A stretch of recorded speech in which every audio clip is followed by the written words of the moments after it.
Hello to all my Gemini killers, Trinity killers, Bay Harbor butchers, and all you dark passengers. My name is EJ Marino and welcome back to my channel. If this is your first time, welcome here. We are back with another episode of Dexter Resurrection. I'm recording this mere hours before the episode comes out. Usually I have days, but now I'm crushed for time, but also this episode is it's uneventful to say the least. Yes, we are talking about Dexter Resurrection, episode 7, Course Correction.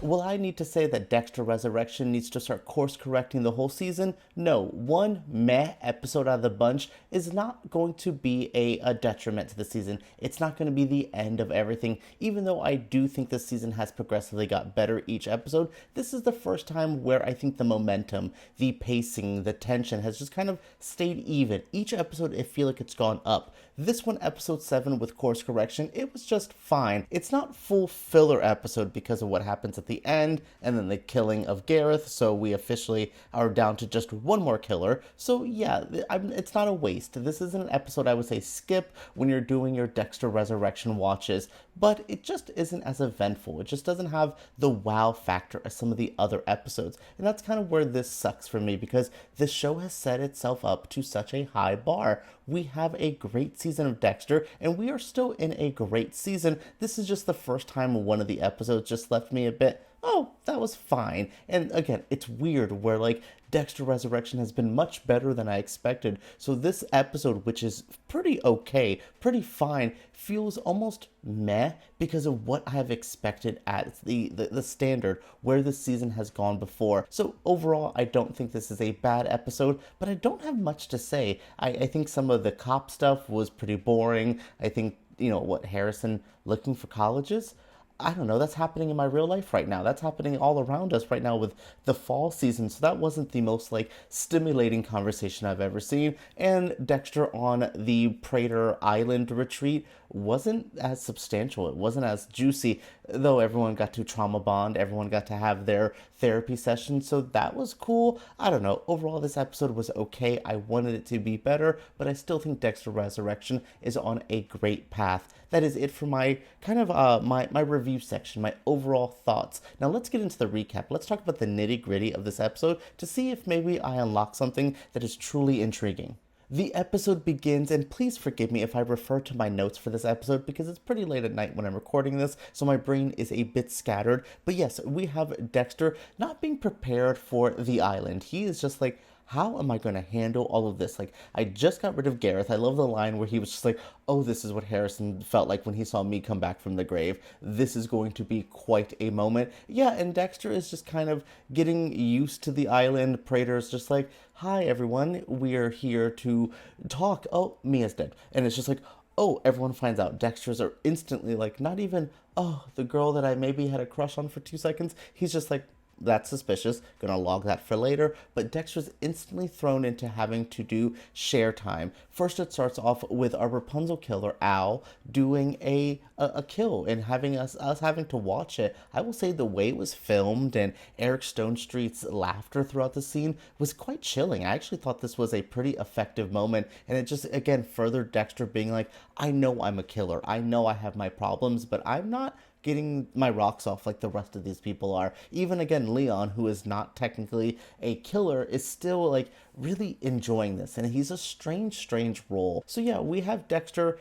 just getting comfortable with the island, trying to vibe. He has his moment with Prater right after Dexter does a amazing monologue. I will say Michael C. Hall in this moment was phenomenal. This is one of the best acting moments. It sucks that it's hidden in an overall pretty meh episode, but I just love his moment here of just going, here's the dark passenger, here's what I don't really get to confess to people. I do love him preparing this speech, going full taxi driver, yelling at himself in the mirror and then having to wipe off his spit. I did love that, but when he actually got to do this speech, it was pretty effective. It was pretty moving, and we saw that kind of throughout every character. Leon was just like, my goodness, you have inspired me. I'm going to tell you my whole life story about how my parents were killed by somebody, but I followed that man who killed my parents. I followed him to jail. I became friends with him. It seems like this killer man almost groomed this young man who he had already killed his parents. So now as this young this young guy is like visiting him in jail. He's like prepping him and getting him used to the idea of what he did and who he is.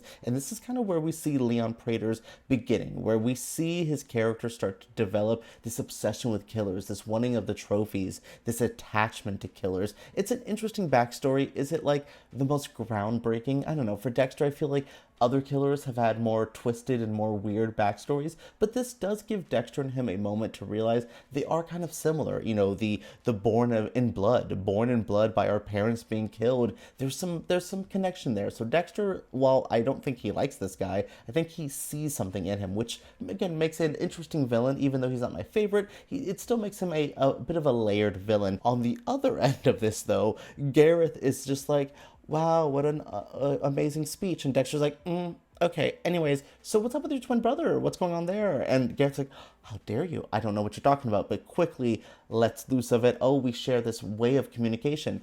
Oh, Dexter's like, oh, those notes that you leave in books, you little weirdos? Yeah, and Dexter just lets it loose. I was surprised that we knew that Gareth knows now everything, but surprise, Gareth is dead.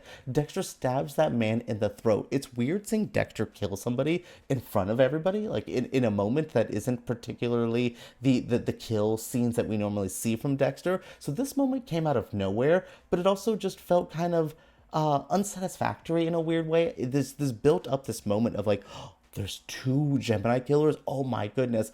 Then for him to just die halfway through the episode, I'm like, oh, okay. You know what I mean? It just is, it's weird. It wasn't bad. I like the kill. It was gory. David Dastmalchian's acting in the scene was great. Michael C. Hall was great. Even Prater discovering this, and we see Uma Thurman start being like strange, and she's sewing up Dexter like strange, and like it was a substantial scene in the long run. It just felt like, oh, that's what we're doing with that. The rest of the episode is a bit weird. We have Harrison trying to figure himself out. He's going to go to school. Maybe he wants to be a cop, which is okay. It makes sense, his dad being this like forensics guy, the way that Harrison has seen what cops can do. It's fine. It makes sense. He goes to school. He meets the most typical college girl that he could meet. This weird, alternative, kind of vaguely goth girl.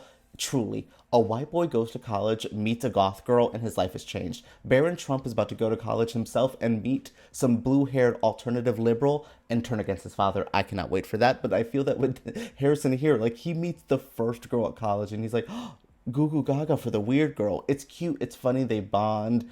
Yeah, Harrison is basically getting ready for school. This is happening while Angel is trying to get information. Still, he ends up running into Blessing, which, of course, that leads to Angel hanging out with Blessing, doing a little merengue, getting, chilling and stuff. We'll get to that at the very end of this review. But yes, Harrison is waiting for Dexter to show up. Dexter's still at the killer retreat. Dexter eventually makes it there, where we also see Detective Wallace giving a speech for this, hey, come to our criminal justice thing. She starts to talk about the New York Ripper.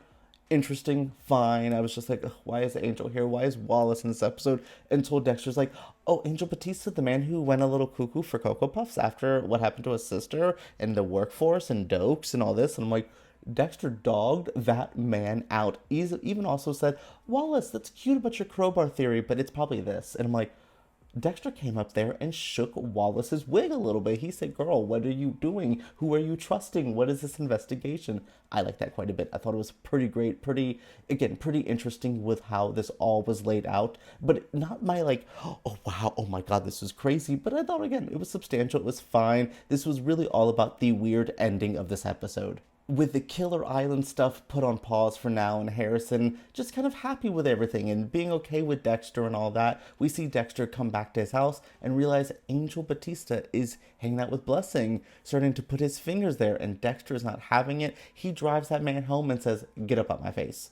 And Angel's like, I can't, I have to get justice. And Dexter's like, if I am who you think I am, why is you here? Like, I'm going to kill you. And I'm like, Dexter, you have a point. Angel, he has a point, but also it's not going to be that simple. I'm curious to where the Angel and Dexter stuff's going to go. It's not my favorite part of the season, but I do think it's going to lead to something interesting, especially now that we know Angel is tracking Dexter. Is he going to wind up in front of all the other killers? Is Dexter going to have to kill him in front of Prater? Ooh, that's such a tragic ending for Angel, it could be very interesting in terms of the Dexter overarching story for this. We will see. This, again, isn't my favorite episode. It was pretty easy to talk about, but overall, it's just meh. Even though this is one of those okay episodes throughout a season, Dexter Resurrection is still on a roll for one of the best shows I have seen all year. What did you think of this episode? Were you on my camp that thought it was just kind of a okay filler episode? Did you love it? Did you hate it? Share your thoughts down in the comments below. Thank you all to you Dexter fans for just turning out each and every week. It's been amazing. I literally am up late editing and recording this video just to make sure I get it out on time for you all. So thank you all. It means the world to me, and I will continue to make awesome videos. We have stuff coming up this fall. It's going to be a good spooky season, so make sure you guys are tuned into that. So subscribe, give me a comment, give me a thumbs up, all that jazz, and let's talk about Dexter Resurrection right down below.